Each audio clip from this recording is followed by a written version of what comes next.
So it's my real pleasure to begin the morning session by introducing Richard Aoun from the University Gustave Eiffel, who will tell us about random matrix products, stationary probability measures on the projective space. Thank you so much. Thanks a lot for the organizer. Thanks, Przemek, for the invitation. It's a great pleasure for me and honor, and it's my first time in Poland. So I will talk about random matrix product. This is a big umbrella, and more precisely about stationary probability measure that I will define today. So today I will define these objects with motivating them by Lyapunov exponents.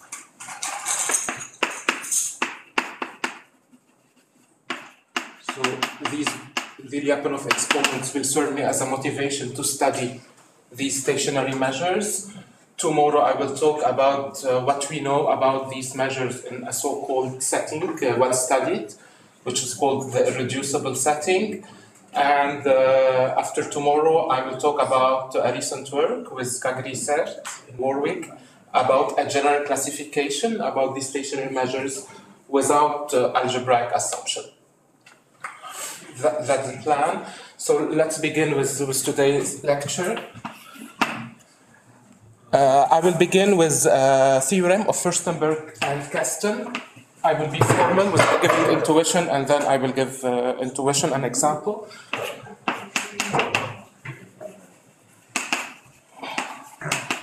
Furstenberg and Kesten, which can be considered the pioneers of the random matrix product theory, early 60. In my talk, B will be a probability space because in my head it will be most of the talk a Bernoulli shift, but just for the sake of the introduction, I will be general. So B is a probability space, beta a probability measure. I will not write down the sigma algebra, and T a measure preserving transformation.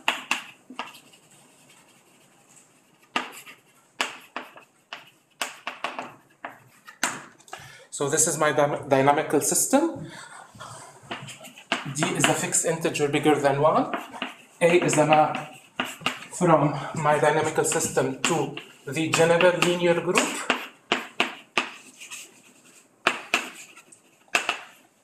Which is the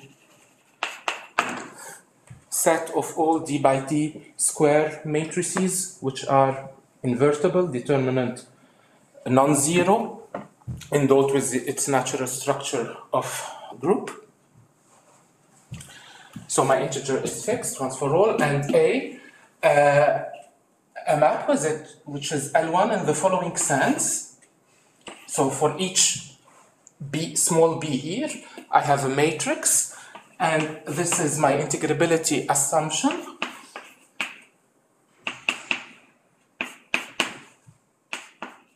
Let me write it. So log norm of A of B, log plus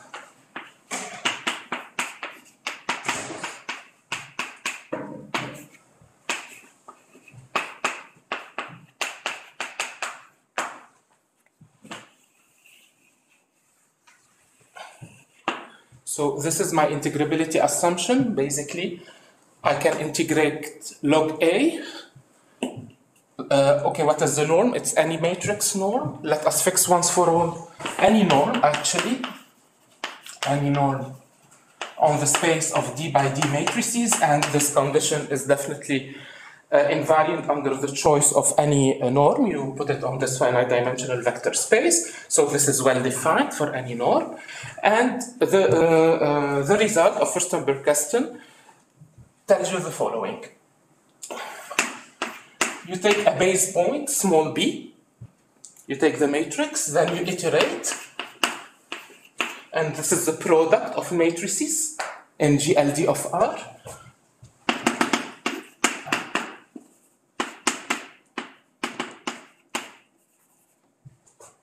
Excuse me, this letter V in the middle of the integral, it is the maximum, is it? Yes. Maximum. Yeah. Thank you. So I take this D by D invertible matrix, and I want to know its exponential growth. And the theorem says that it has an exponential growth. This converges for beta almost every B. 1/n must be outside. Thank you. Thanks a lot. This converges to a number independent of B. So here I should add ergodicity,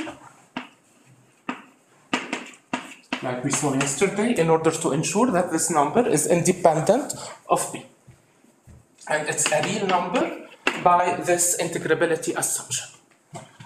So, and this is my random matrix product. All of this is a random. The randomness is dictated by the dynamical system. Okay, for the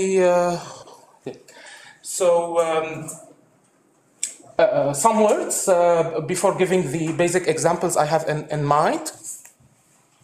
First of all, let us take the dimension 1. So I have just non-zero real numbers, and the norm is just the absolute value, and it's additive in this case. So this result follows immediately from Birkhoff ergodic theorem. So we'll tell us that.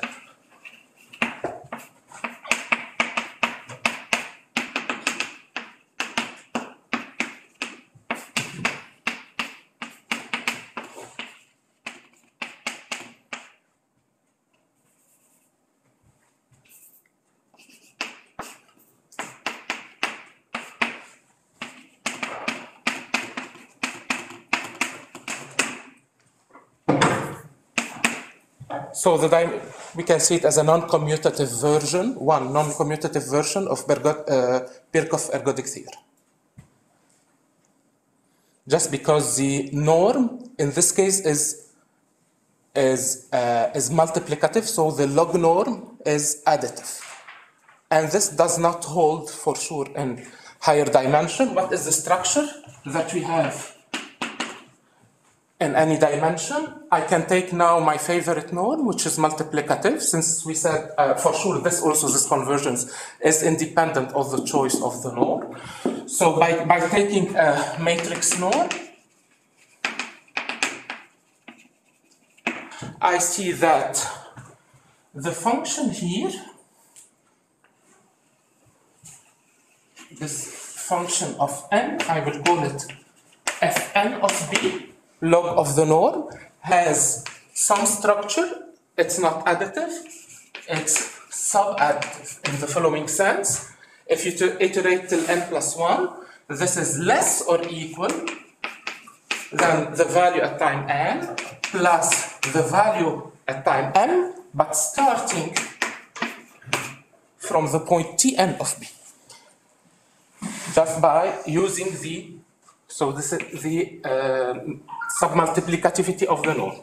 So this is a subadditive function, sequence of functions.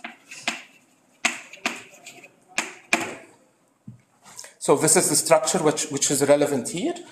And if we take in particular the integral, in particular the sequence of real numbers,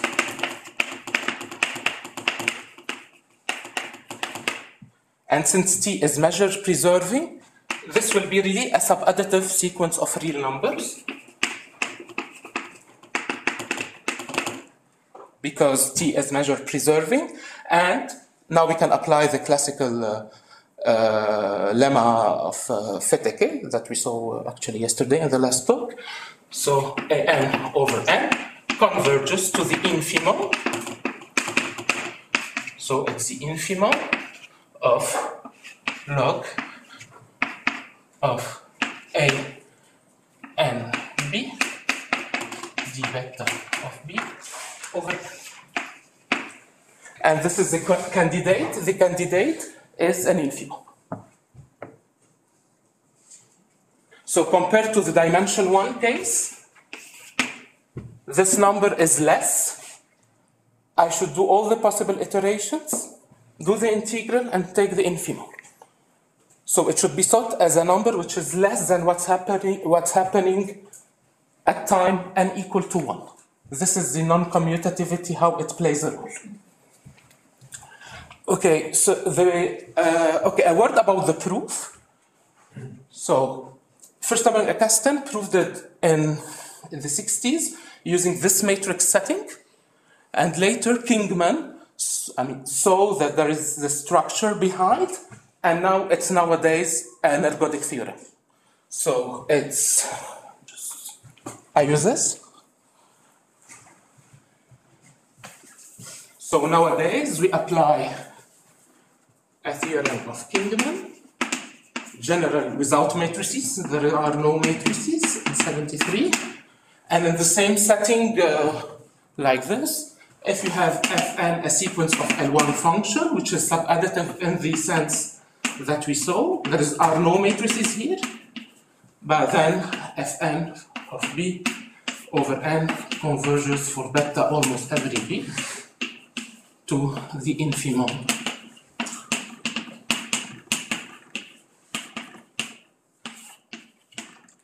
So this is an ergodic theorem with Kingman subadditive ergodic theorem. It's a mixture between the usual Fedeke lemma in real analysis and Birkhoff ergodic theorem, because it generalizes Birkhoff ergodic theorem, since if you take a single function and you look at its Birkhoff average, so f is a single function. This is one function, and this is additive. So in particular, subadditive. So Kingman's theorem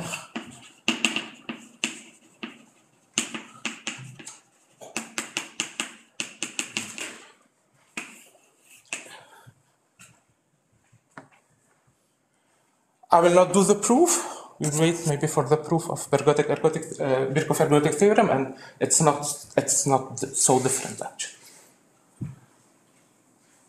The same ideas and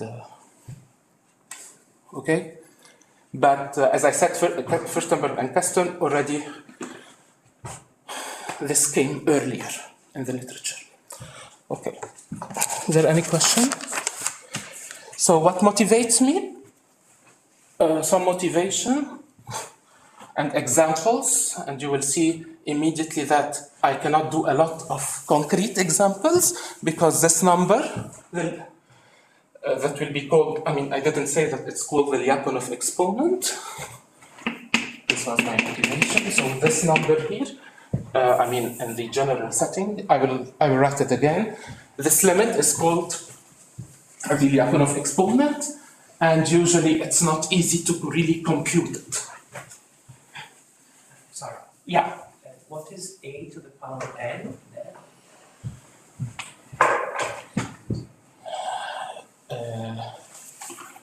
Thank you. So it's the matrix product.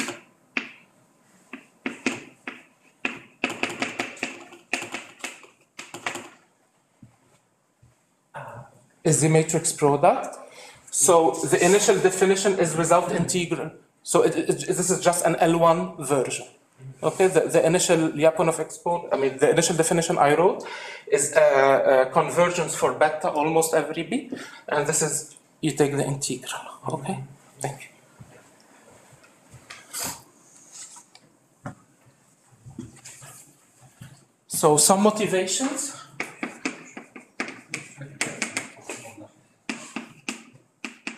From where I come, it's from random walks on groups.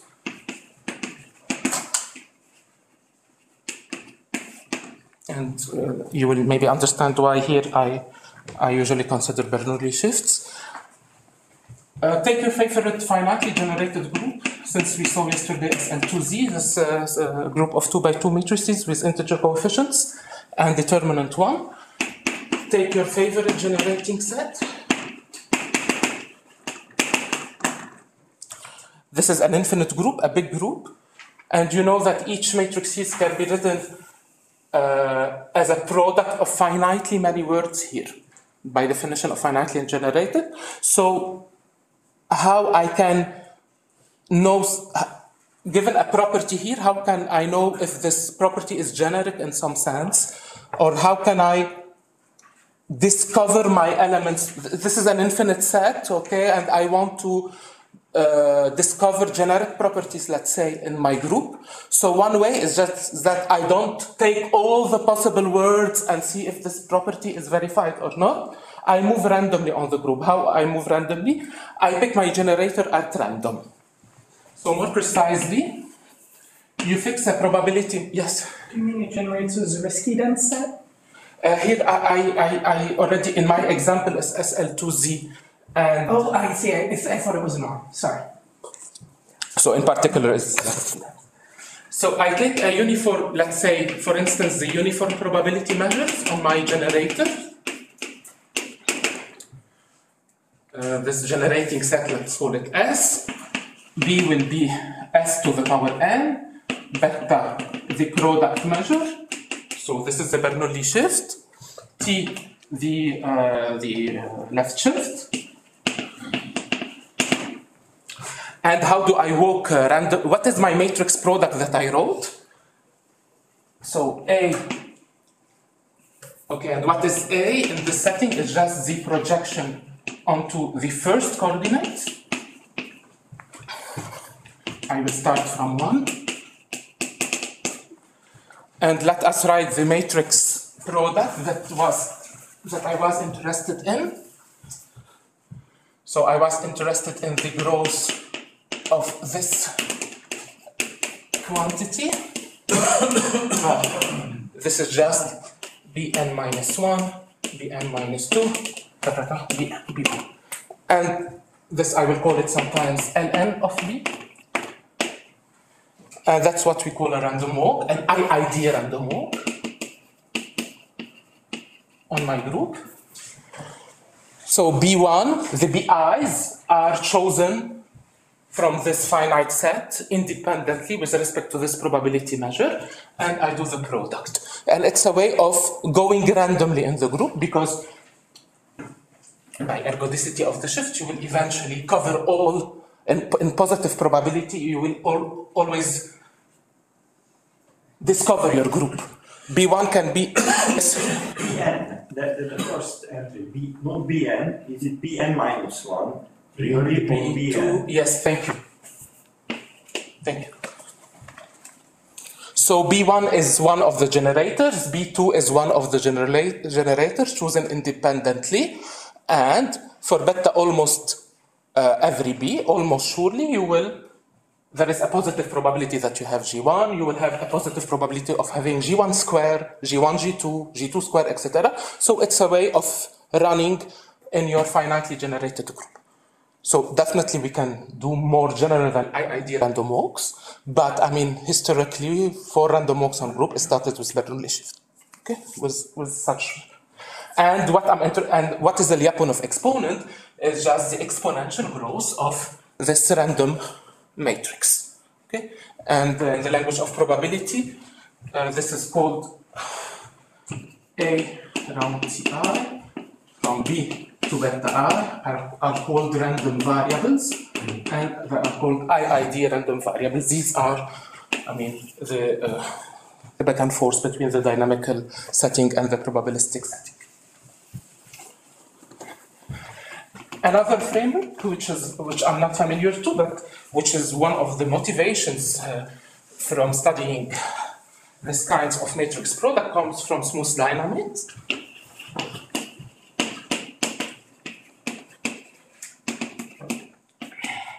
You take a smooth manifold, you take a smooth map, and you look at the derivative at a point. It's a linear map from the tangent space at m to the tangent space of Tx, and you want to understand what's happening of this map. I will call it f of x. what's happening when you iterate your transformation by the chain rule. dt nx is just dt of t minus 1x around dt minus 1x. So, which is f of tn minus 1x. And now you go by induction.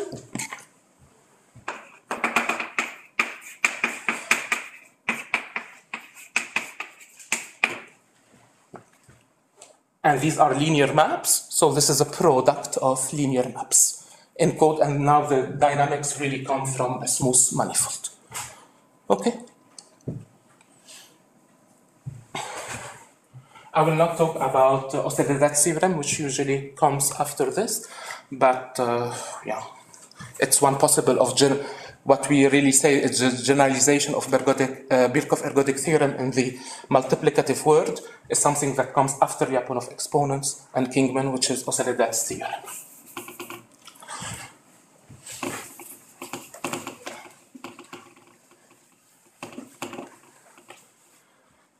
So from now on,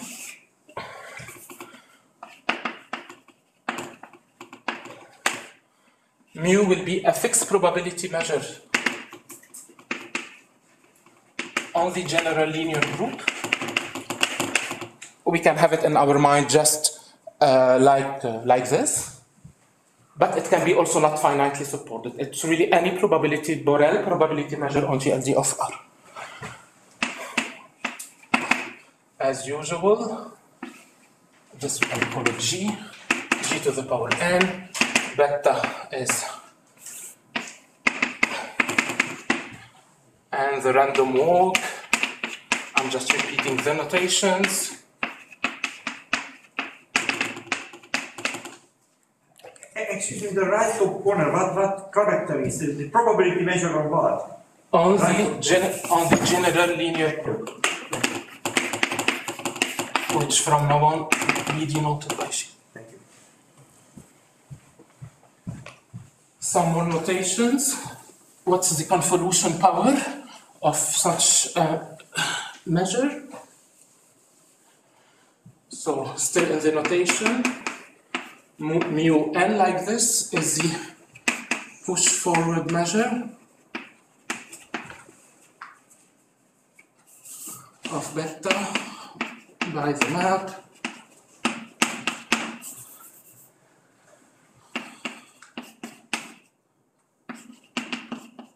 Take an infinite sequence and I map it to the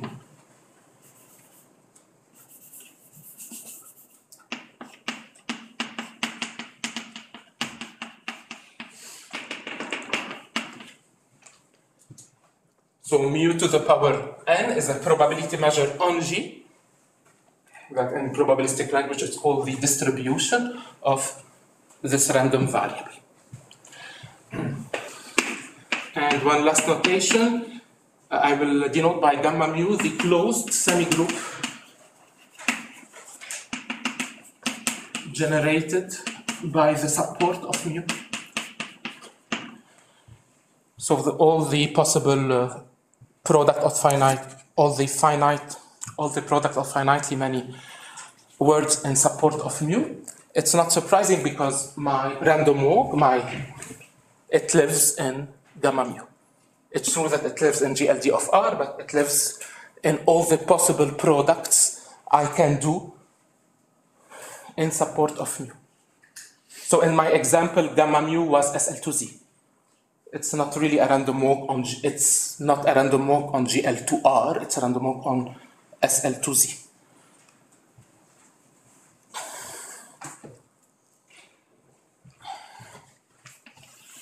And I'm interested in this lecture to try to understand the limit of the almost sure limit of this quantity. So, and this is the Lyapunov exponent. So let us do some easy examples.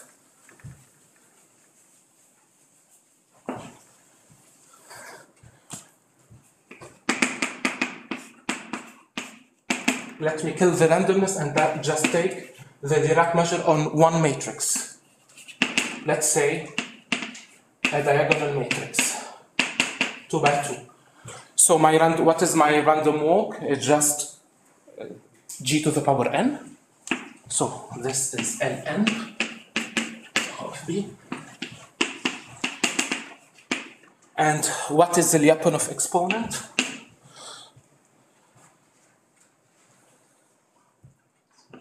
Lambda is lambda.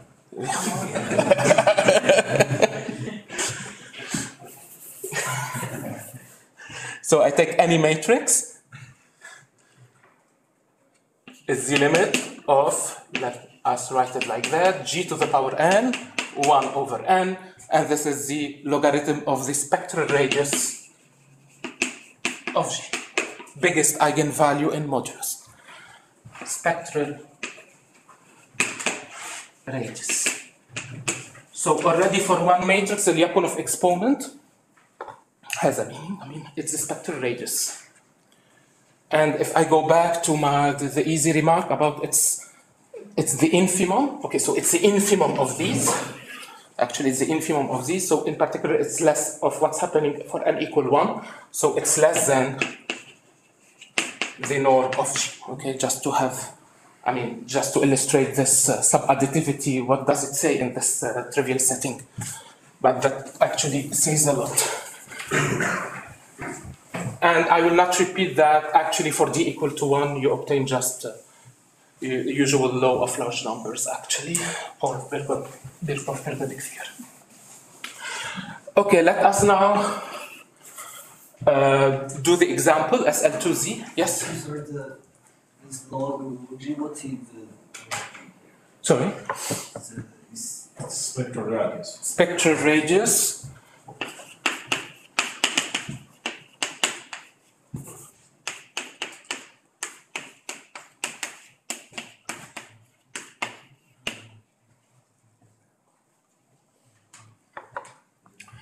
Okay, let us do now really a random walk. Let's take the one on SL2Z. So I picked randomly one of these two matrices, 4 matrices that generate SL2Z, and I do the product. What is the Lyapunov exponent? I don't know. I don't know. I mean, I don't know how to compute it. So all we know by Furstenberg that it's positive. So it's because of non-compactness. Maybe I will talk of this tomorrow. I don't know. And it depends on your generating set, and that's it behaves. That's why it's of importance of having also numerical, algorithms to estimate your Lyapunov exponent. Let me take now another example. I will take this rotation matrix and the lambda. Lambda very big. And I will do head and tails with this. It can be my cone can be biased. So I do head and tail. I do the product G, A, G, etc., etc. And I want to know for each infinite sequence of A and G's, I do my product at time n, and I want to know the gross. What do you think it will be? Why?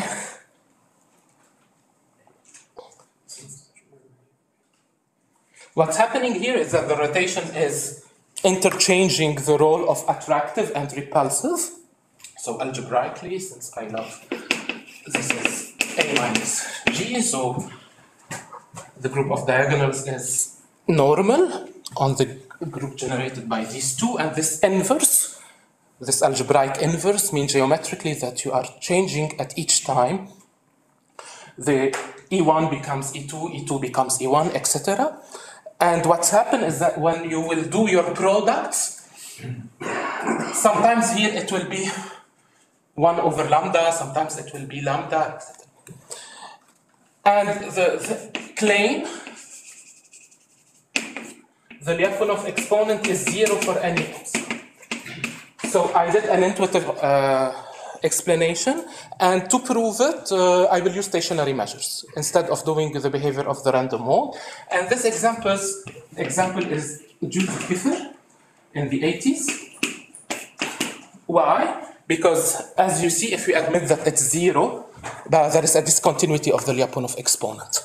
So mu epsilon converges weakly when epsilon goes to 0 to A, to the Dirac mass of A, and its Lyapunov exponent, as we saw, is log lambda. So this discontinuity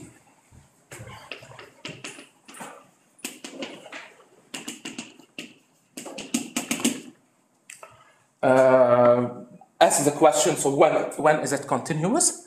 And here this example says that actually because all the sequence of probability measures, they have the same support, A and G, even if epsilon is small, but at the limit, I'm losing the support. Mu epsilon is converging quickly to a measure, but its support is not converging to its support. Support AG is converging to A. And it was conjectured that this is the only possible reason for discontinuity, and just 10 days ago, there was a breakthrough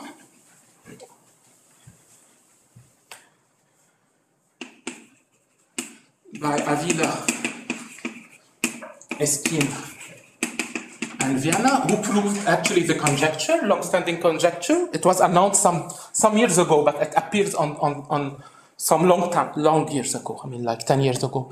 But it appeared on archive just very recently. But it tells you that, so let me write it. I mean, it tells you that if mu n converges to mu weakly, and if the support converges to the support,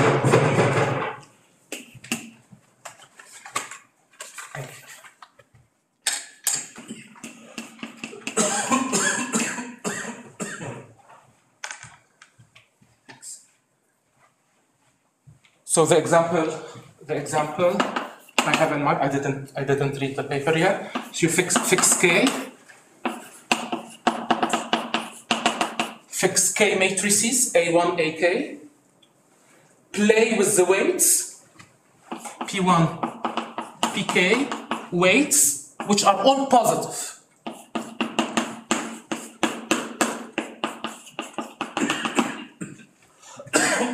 So take this as mu, as the limit, as mu, perturbate your weights, and if you want, perturbate also these matrices so that they converge, so K is fixed.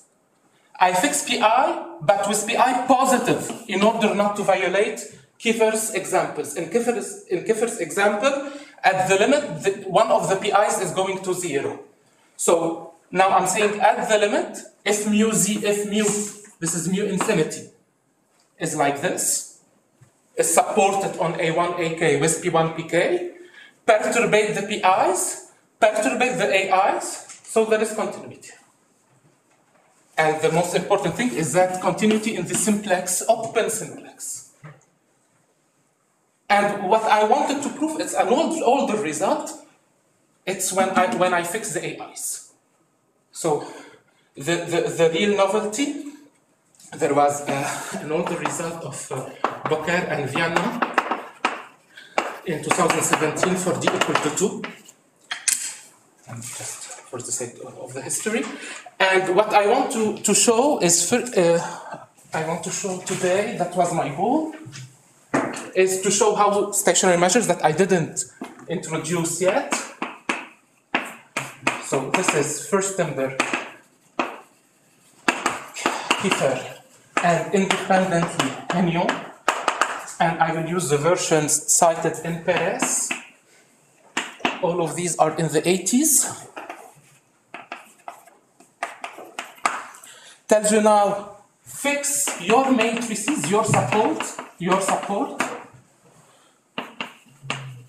then the function from the open simplex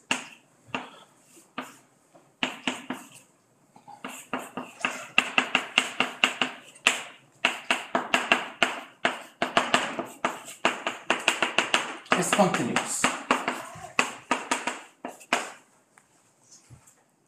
So fix your matrices. Continuity is a local property, so if you want fix your probability measure, supported and P mu is supported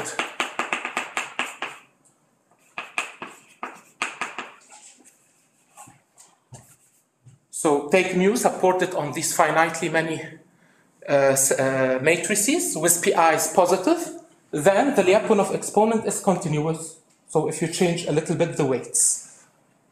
Yes? The convergence of the supporting with stress it's in the theorem of Avilansky. I mean, this defines, if I'm not mistaken, a topology. But I mean, what's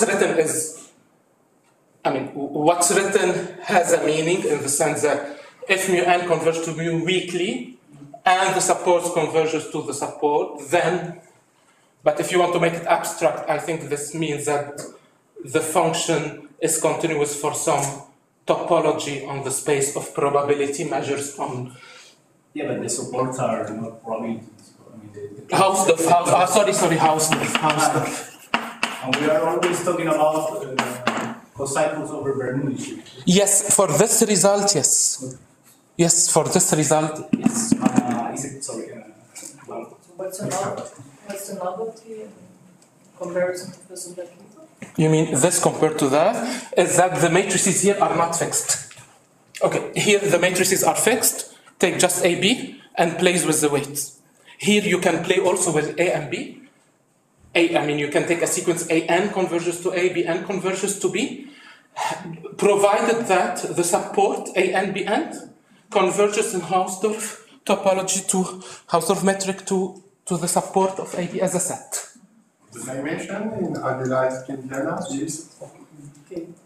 Dimension of, you mean the ambient dimension, any D, any integer.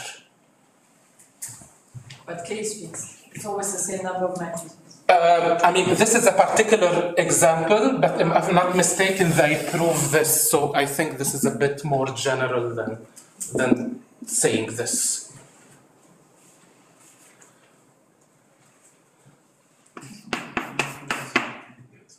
General is probably the first. Yeah, this is the more general, and this is the example I have in mind.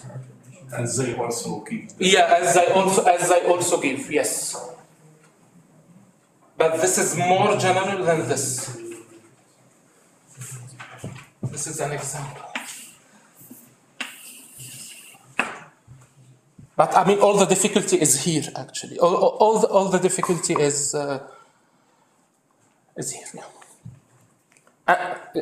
Is it clear or no? No, okay.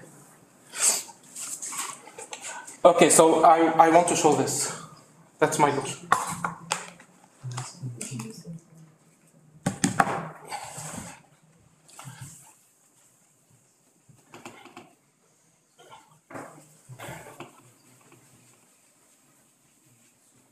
So now what is a stationary measure?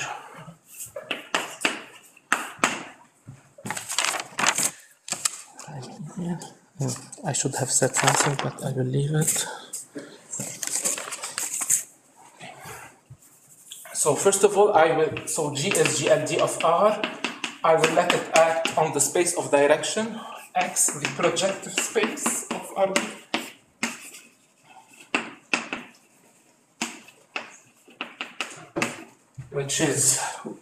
Which admits the D-1 sphere as a double cover. So projective space of all directions, of all one-dimensional lines. It has a natural topology that makes it compact. It's a compact space. And how I will act, what is my action? G acting on a line by linearity is I can let it define as the line generated by Gx. This is well defined. So from now on, the line generated by a non-zero vector, I will denote it by bracket x. X will be a non-zero, it should be V better, x to be a point later, okay. V a non-zero vector, bracket V is its projection on the projective space. And now,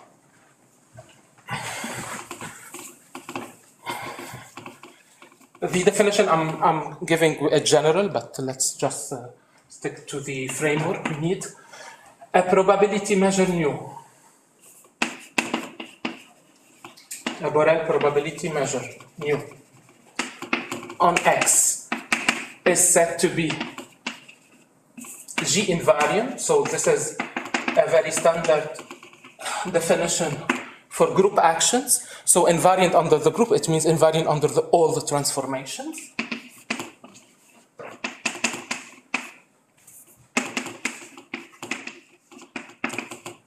It can be a semi-group.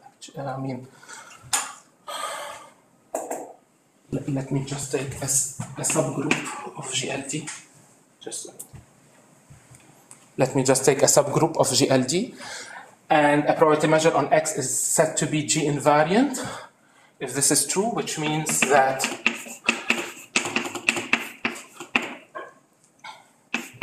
for any Borel set, nu of G inverse of A is nu of A, and this holds for any element in my group of transformations.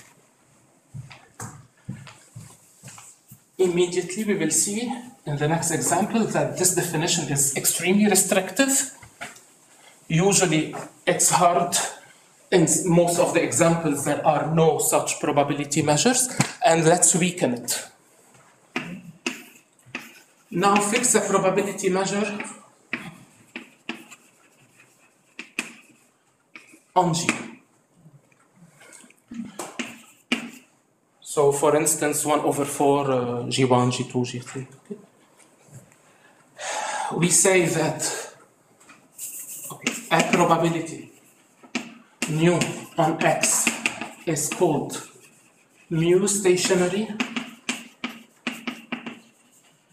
or mu invariant, but I will not use invariant in order to mix it, not to mix it with G invariant. Sometimes mu harmonic if mu star nu equal to nu, and let me define what is nu star nu. So this is the push forward of mu tensor nu under the map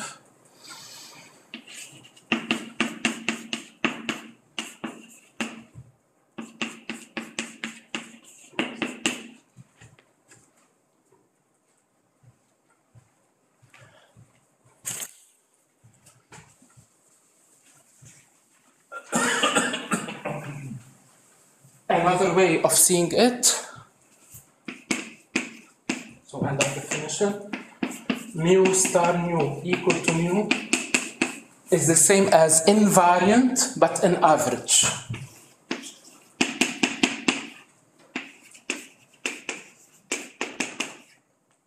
So it's invariance in average.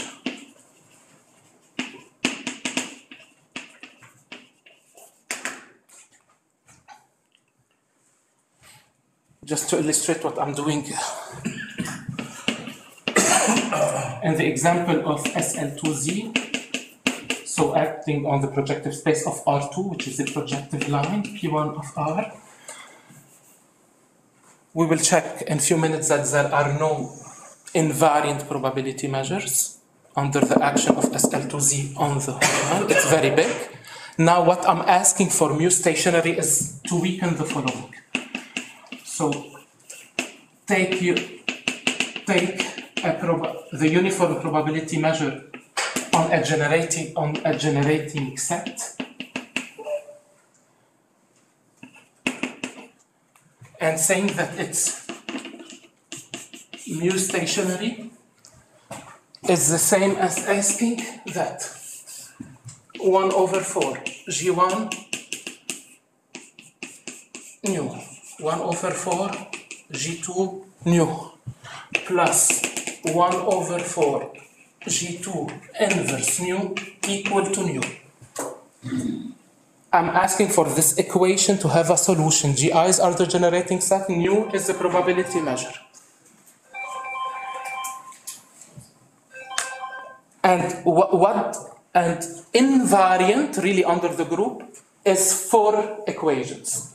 If this equal to mu, this equal to mu, this equal to mu, and this equal to mu, because this is a generating set. So I'm reducing 4 equations to 1 equation if we want to. Okay? And since my space I'm acting on is compact, there are always mu stationary probability measures. Once you fix your mu, so remark 2, so mu fixed, probability G fixed, X is compact, there are always stationary probability measures. It's like the argument we saw yesterday. So there exists always a mu stationary proba mu on X. How? You take a weak limit, for instance.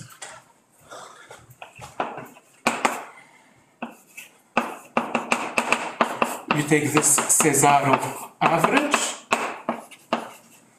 It's not exactly the same as yesterday, but it's the same argument, because here there is no dynamics. Take a favorite fixed point, and this is the push forward. This is a proba on X. Mu to the power I is the law or distribution of your random walk. And by compactness, any weak limit will be a by compactness, any weak limit will be a probability measure, and as yesterday, by telescoping, it will be a stationary measure.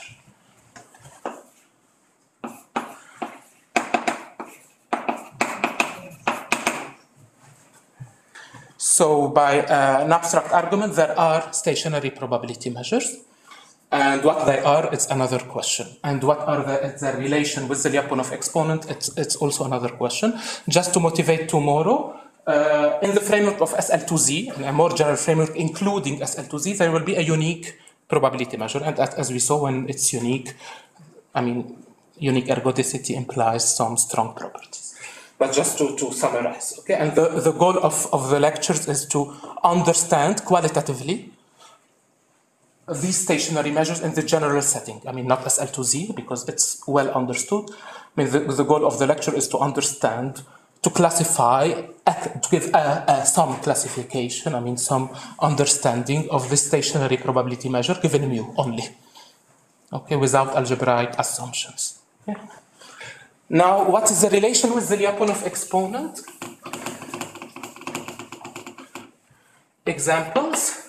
Before giving the relation, let us take, as usual, the Dirac mass on a matrix. What are the mu stationary probability measures? Mu stationary here, it means just A invariant. Just invariant under the cyclic group generated by A, so A. So we are so here mu stationary is just A invariant on PRD. What are, in your opinion, the invariant probability measure under a single transformation? Eigenvectors. And only? Yes, so example, eigenvectors for sure. And eigenvectors and Lyapunov exponent was spectral radius. So, there should be a relation. So, nu, let's say, any probability measure supported on an eigenspace, not necessarily a single, but it will not be ergodic, but Dirac, xa plus, and this is n eigenvector. Are these the only ones? Let us take diagonal matrix. So a matrix which has an hyperbolic behavior. So let us take, more precisely, some example, 2/2.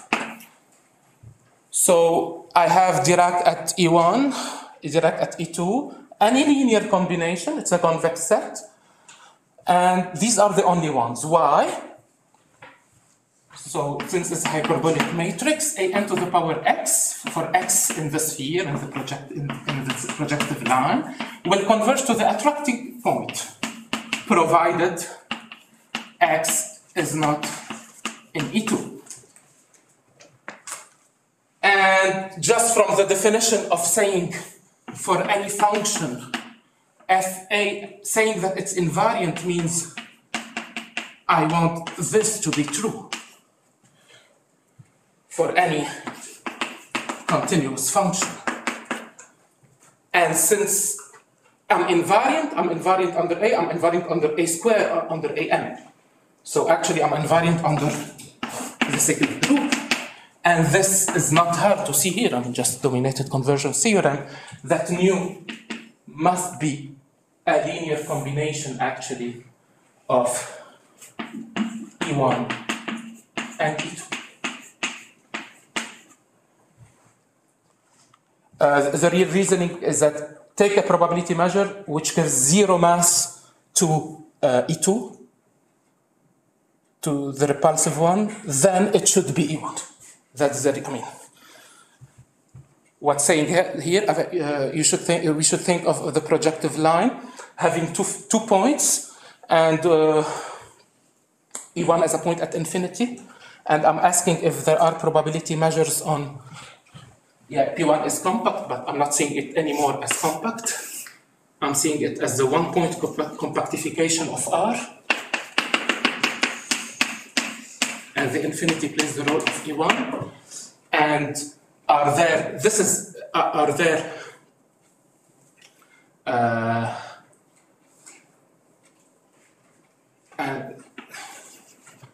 these are 2 points, invariant, and are there probability measures here on this non-compact set? So these 2 are invariant, and do I have probability measure on this open set? But no, because if I give a positive mass here, by applying a to the power n, I should go here. Since it's the only, let's say it's parabolic dynamics, let's take a parabolic matrix. Let me take a Jordan block. Let's say this. What are its stationary measures? There is one, I mean, and it's the unique one for the same reason. So here, unique invariant measure.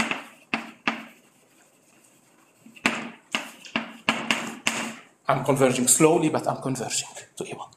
Okay. So this is for one matrix.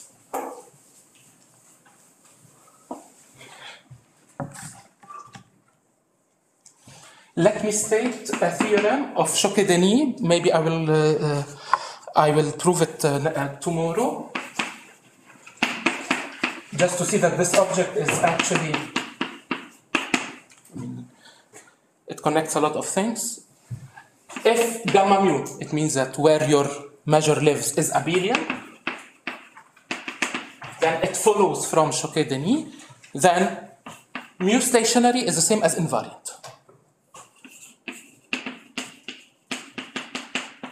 I said that in most cases there is no invariant probability measure, but in some easy cases there are. I mean, stationary, no. I said that not always we have invariant measure, and stationary seems a weakening notion. I'm saying for in the abelian case, stationary is the same as invariant. Maybe there are no invariant. Maybe there are no invariant. Gamma mu is a group generated by the support, or? Yes. Yes. Semigroup. Yeah.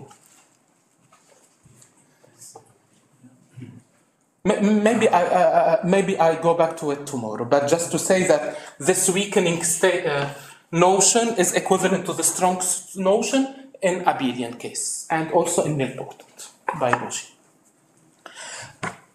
Let us take the example of SL2Z.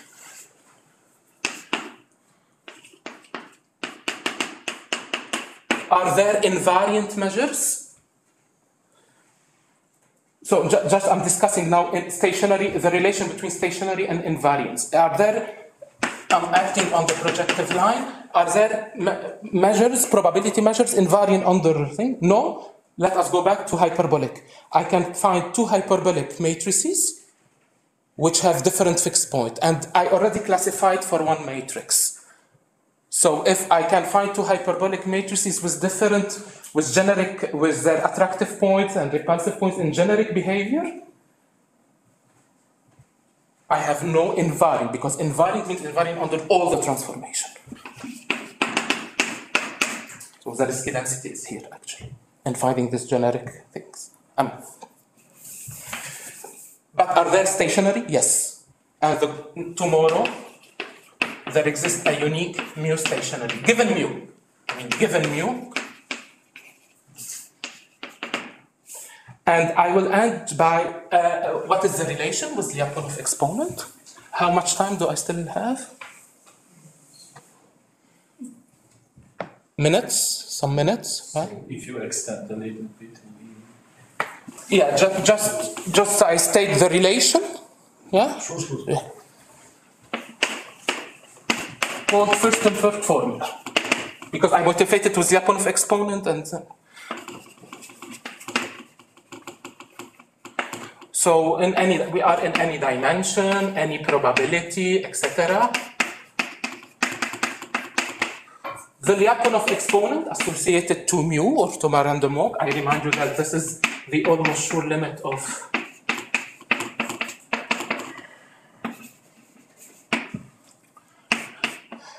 it's actually the maximum of a quantity running over the stationary probability measure. So it's the maximum of a quantity parameterized by on projective space such that mu of nu equal to nu. And this quantity, it's a double integral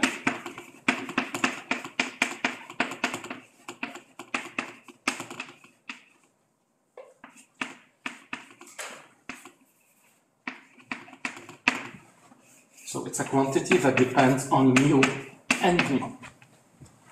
So you run over your complex set of convex set of stationary probability measures.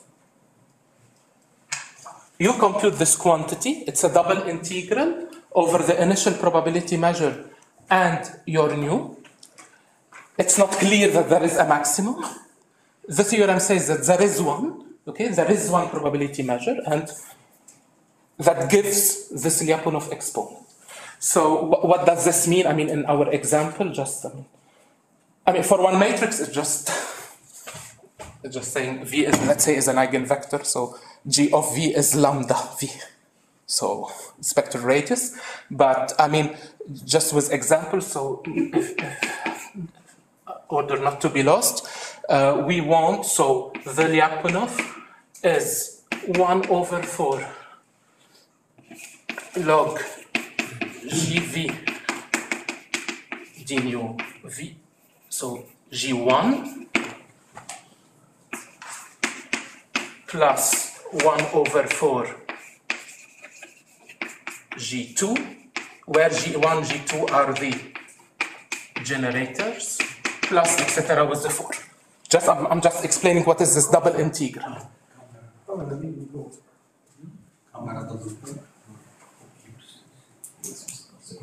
Should I do something? No, it's turning. No.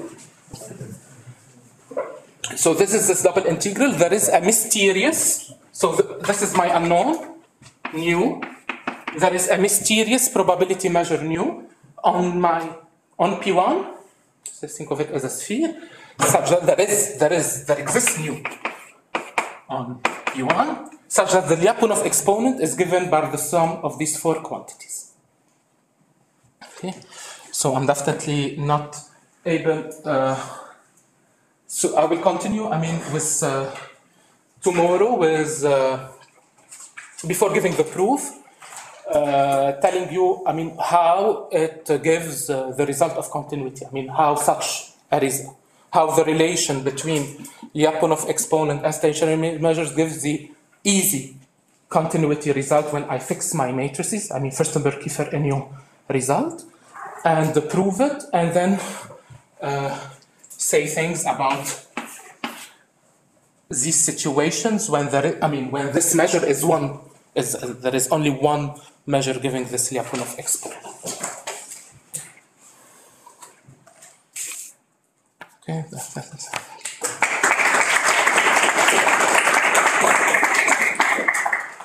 there any questions? So I didn't follow. So you improve continuity in the bigger sense, and this continuity gives the result of Kiefer that all Laplace of exponent for all epsilons positive are equal to 0, or what is the strategy of showing that Laplace of exponents for epsilon positive are equal to 0? This was an example. I miss a little bit. No, I mean, this was an example to say that. Yeah. This rotation and diagonal. Yeah. And so to say that the hypotheses of the theorem are optimal in some sense.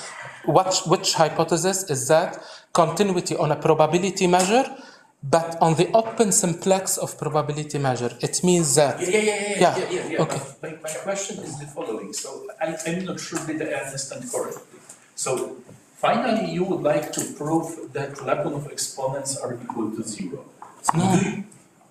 Yeah, you say Or- that for mu epsilon, for epsilon positive. Yeah, it's positive. Okay. Sorry. Yeah, now I understood. No, this is not the goal, but what I wanted to say, this will just remark on an independent remark. This formula, this formula. Forget about continuity. This formula will help me compute this mu epsilon. But is it easy or something involved? No, it's easy. With this formula, it's easy. Could you show me? So it's very exciting. Okay. I will see. I mean, there are two things. Either I do really the random walk and I understand because as we expect, it should be some computation. Either I go to the boundary. I see nu as a boundary. I go to the abstract, and I will add something more. Okay, to this theorem to make it easy. Okay. When your group of matrices act irreducibly, means you do not stabilize the subspace. Maybe you have many invariant measures, but this quantity are the same. Okay. And now it's trivial. Yeah. Why?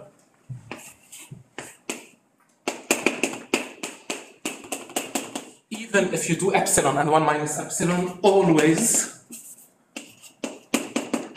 the uniform probability measure on E1. This is not irreducible, but it stabilizes the union. It permutes, it's kind of a periodicity thing. It permutes E1 and E2 and E2 and E1. Okay, now it's easy. And this, independently of epsilon, this is stationary. Now I compute this quantity. This is isometry, so I don't care about that. And now lambda, and I want to act it here. So there will be lambda and 1 over lambda. And log lambda plus log lambda inverse, it will be 0. This quantity, should I write it down or it's okay? Yeah? Okay, so this, I want to compute. Now I want to compute this for this particular stationary measure. This is invariant measure. This is invariant under the group. And let me compute this. So mu is 2, so it's 1 over 2 a quantity plus 1 over 2 a quantity. The first quantity is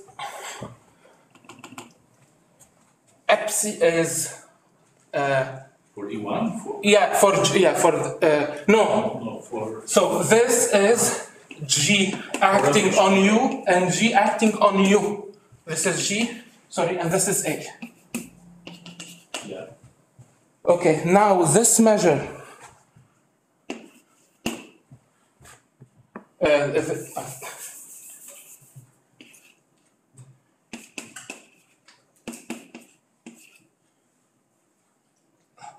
G E1, you're right. D mu G, and this is. Okay, so the first is 0 because we rotate. Yes, and the second one. Let us write the second one. Yeah. One. Epsilon. You will see epsilon and minus epsilon. Yes. Depending on do you start from E1 or E2? Yes, so it's log A1 plus, why I'm lost, wait. Yes, 42. Yeah, but it's, this should be, I should think it like this. This is for, Yeah. and this is 1 minus epsilon, and this is half, and this is half. And this is the same for G.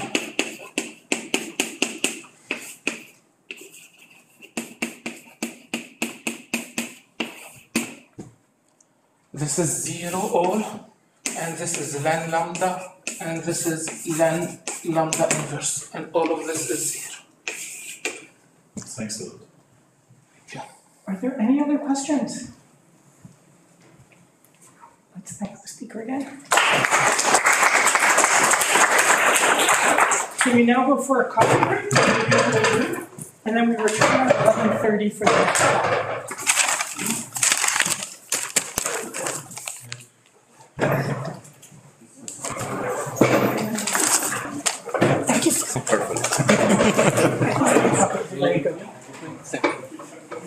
Do you have some notes? No, but no, I didn't write them, but if it's worth it, I will. Okay.